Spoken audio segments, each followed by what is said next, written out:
આજે સંસદમાં રાજ્યસભામાં મારા પ્રશ્નના જવાબમાં કેન્દ્ર સરકારે મનરેગામાં મોટા પાયે ભ્રષ્ટાચાર થયો હોવાનું સ્વીકાર્યું હતું. શક્તિસિંહ ગોહિલે જણાવ્યું કે ગુજરાતમાં મનરેગામાં મોટા પાયે ભ્રષ્ટાચાર ચાલી રહ્યો છે. ભાજપના નેતાઓ અને મળતિયાઓનો કરોડોનો ભ્રષ્ટાચાર હોવાનો આક્ષેપ વિપક્ષ દ્વારા કરવામાં આવ્યો છે. ત્યારે મનરેગામાં ભ્રષ્ટાચારના આક્ષેપો સાથે કોંગ્રેસના નેતા શક્તિસિંહ ગોહિલે ભાજપ સરકાર ઉપર આકરા પ્રહારો કર્યા હતા.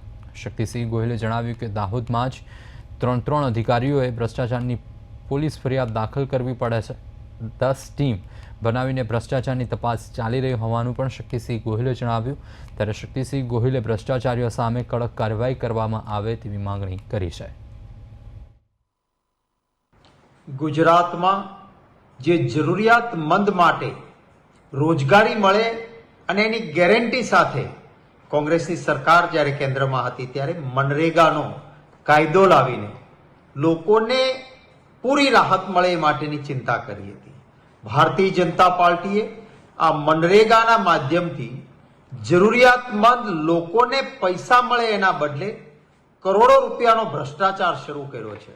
આજે સંસદમાં રાજ્યસભામાં મારો એક આ પ્રશ્ન હતો અને આ પ્રશ્નના જવાબમાં કેન્દ્ર સરકારે સ્વીકાર્યું છે કે ગુજરાતમાં મનરેગામાં મોટા પાયે ભ્રષ્ટાચાર ચાલી રહ્યો છે. દાહોદમાં જ ત્રણ અધિકારીઓએ ભ્રષ્ટાચારની FIR પોલીસ ફરિયાદ દાખલ કરવી પડી છે. આ દાખલ કરનારા એ સરકારના જવાબદાર અધિકારીઓ છે. મારા આ પ્રશ્નના જવાબમાં કેન્દ્ર સરકારે એ પણ સ્વીકાર્યું છે કે એટલો મોટો ભ્રષ્ટાચાર હોવાના કારણે 10 ટીમો બનાવીને આની તપાસ ચાલી રહી છે.